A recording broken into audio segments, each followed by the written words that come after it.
Hello friends, माझं YouTube channel Sony ट्युटोरियलवर तुमचं मनपूर्वक स्वागत आहे. आज आपण SYBA SOC 223 या बुक्समधून भारतीय समाज या बुक्समधून IMP बघणार आहोत. अभ्यासाला सुरुवात करण्याआधी तुम्ही जर माझ्या चॅनलवर नवीन असणार तर चॅनलला सबस्क्राईब करा.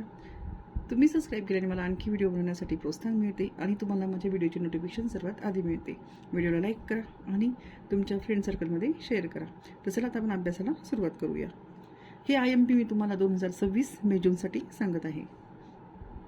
पहिला आपला लेसन आहे घटक 1 क्षेत्रमधून तुम्हाला हे जे स्टार केले असतात ना, याच्यामध्ये हे जे स्टार केले असतात ना, याच्यावरती तुम्हाला प्रश्न विचारले जातात. म्हणून हे आधी तुम्ही करायचं उद्दिष्टेमध्ये, म्हणजे ह्या टॉपिकच्या आधारे तुम्ही वाचन करायचं. त्याच्यानुसार तुम्ही मनाच्या भाषेत पेपर लिहायचा. पेपर काही तुमचा बोर्डाच्या परीक्षेसारखा तपासला जात नाही, फक्त लिहिलेलं दिसलं पाहिजे तरी तुम्हाला मार्क्स भरपूर मिळतात. मनाच्या भाषेत तुम्हाला वाक्यरचना करून पेपर लिहायचं आहे. तर अशा पद्धतीने पूर्ण लेसनमध्ये जे स्टार केलेले भाग आहेत ते तुम्हाला येऊ शकतात. जसं की नैसर्गिक विभाग आहे, नद्या आहे, याच्याविषयी प्रश्न विचारू शकता.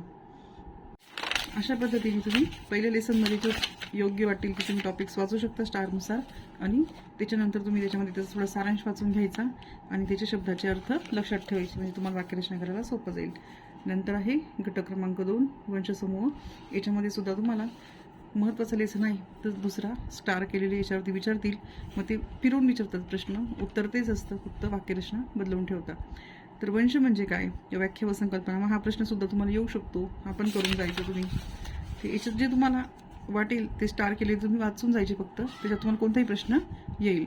वंश उत्पत्ती म्हणा किंवा वंशाचे निर्णायक घटक कोणते, असं कोणताही प्रश्न येऊ शकतो. तर पहिलं आणि दुसऱ्या लेसनवर तुम्हाला प्रश्न येणारच आहे, ते नीट करून जायचे.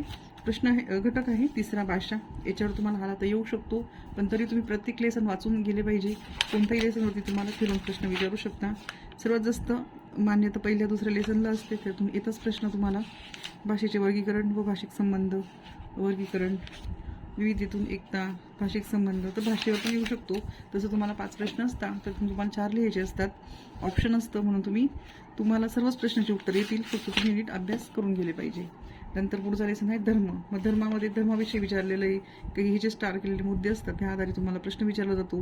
हिंदू धर्म व त्याचे तत्त्वज्ञान याची माहिती सांगता येईल का, तर हेच तुम्ही या स्टार केलेल्या याच्यानुसार वाचून जायचं. याच्यातच तुम्हाला प्रश्न विचारला जातो. चौथा लेसन वाचल्यानंतर पुढचा प्रश्न बघू.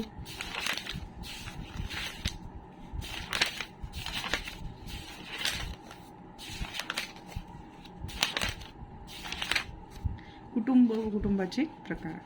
यामध्ये सुद्धा तुम्हाला हे स्टार केलेलं वाचून जायचं आहे. याच्यात कोणते विचारू शकता, कुटुंबाची व्याख्या सांगता येईल का, कुटुंबाच्या वैशिष्ट्याचे वर्णन करता येईल का, कुटुंबाच्या प्राथमिक व दुय्यम कार्याचे वर्णन करता येईल का.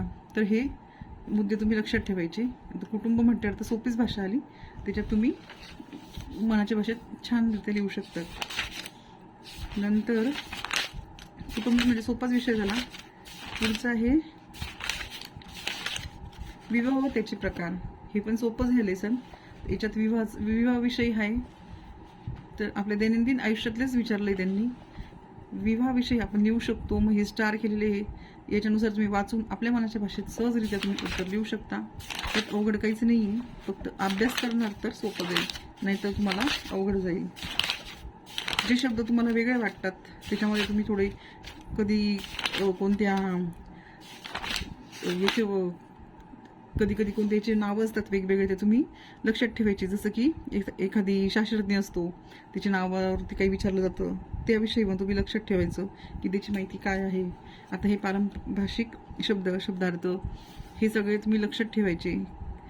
अंतर्विवाह म्हणजे काय, बहिर्विवाह म्हणजे काय, अनुलोम विवाह म्हणजे काय, प्रतिलोम विवाह म्हणजे काय, हे शब्दांचे अर्थ लक्षात ठेवले म्हणजे तुम्हाला प्रश्न कसाही फिरून आला तर तुम्ही उत्तर सहजरित्या लिहू शकता.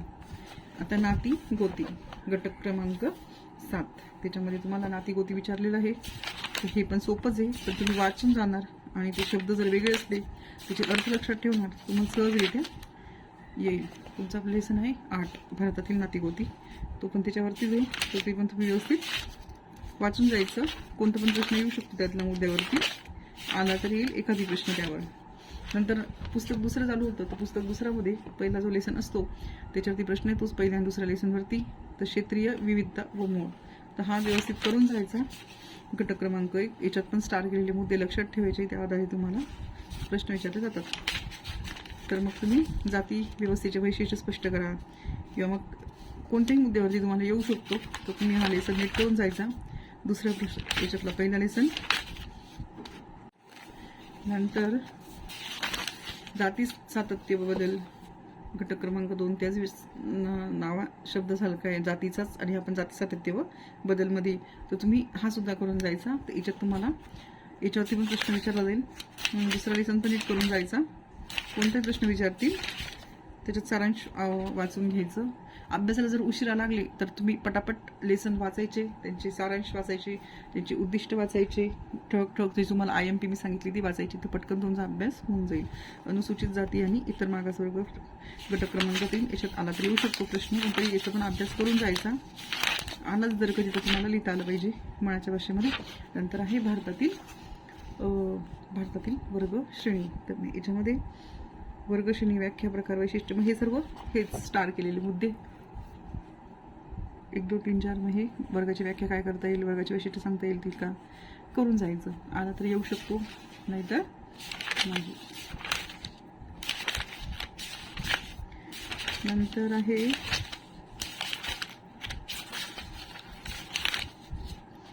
आदिवासींची सामाजिक संरचना, घटक क्रमांक 6.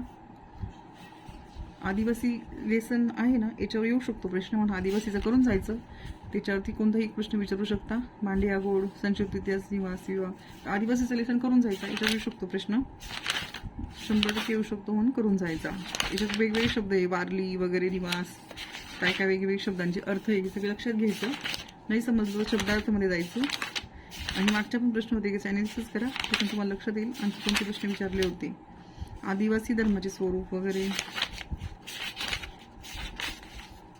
आदिवासी लेसनवरती प्रश्न येईलच. नंतर दुसरा पण लेसन तोच आहे आपल्याला, आदिवासी व आधुनिकता, हा पण करून जायचा. कधी ह्या लेसनमधलं नाही तर ह्या लेसनमधलं तुम्हाला याच्यानंतर ह्या मुद्द्याच्या आधारे प्रश्न विचारला जाईल.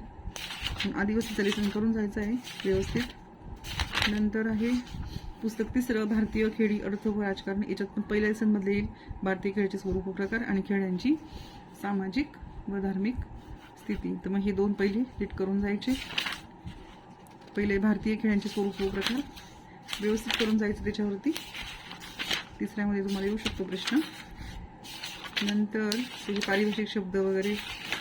नंतर आहे खेळांची सामाजिक व धार्मिक स्थिती, याच्यातून येऊ शकतो तुम्हाला दुसऱ्या लेसनवरतीच, तो पण नीट करून जायचा. नंतर आहे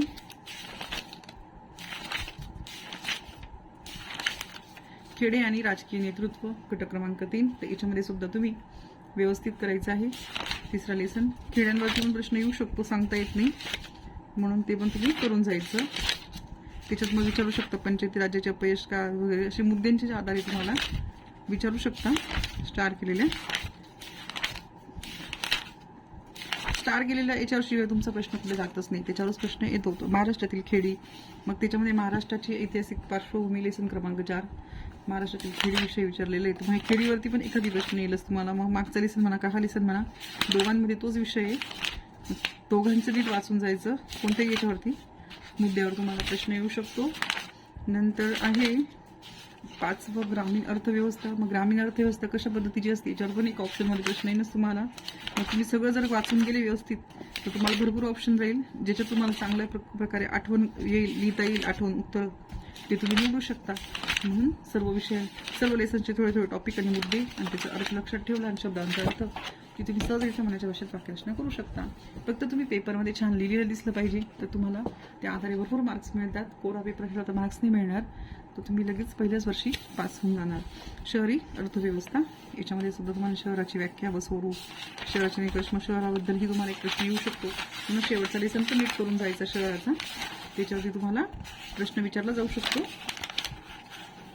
म्हणून तो तुम्ही करायचा आहे व्यवस्थित. मला वाटते तर इथं संपत आहे, आपलं संपलेलं आहे आता लेसन, शहरी शेवटचा होता. तर अशा पद्धतीने तुम्हाला नीट अभ्यास करायचा आहे.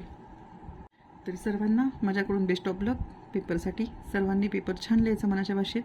बोर्डाचा पेपर नाही आहे, तुम्ही फक्त लिहिलेलं पाहिजे पेपरमध्ये काहीतरी म्हणजे त्या आधारेच काही नाही, दुसरं काही प्रश्नाचंच उत्तर लिहिलेलं दिसलं पाहिजे, तर तुम्हाला मार्क्स मिळतील. मनाच्या भाषेत का होईना चालतं, पण फक्त लिहिलेलं पाहिजे मुद्देसूद मांडणी करून. थोडे थोडे शब्दांचे अर्थ आणि शब्द लक्षात ठेवले तर त्या आधारे आपण मनाच्या भाषेत वाक्यरचना करून सहजरित्या लिहू शकतो आणि पेपर व्यवस्थित सोडवू शकतो. तो पेपर कोरा ठेवायचा नाही. पासिंग पुरती का होईना आपण प्रश्न सगळे पटापट सोडवायचे, प्रॅक्टिस करायची, कारण 2-3 तास तेव्हाच निघून जातात आणि पेपर छान लिहायचा. तर सर्वांना बेस्ट ऑफ लक. आणि तुम्ही माझ्या चॅनलला असंच फॉलो करीत राहा. चॅनलवर नवीन असाल तर सबस्क्राईब करा, लाईक करा आणि शेअर करा तुमच्या इतर फ्रेंड सर्कलला, जेणेकरून त्यांनाही या अभ्यासाच्या व्हिडिओचा फायदा होईल. तर चला पुन्हा भेटू पुढच्या व्हिडिओमध्ये एक दुसऱ्या विषयासोबत. Thanks for watching.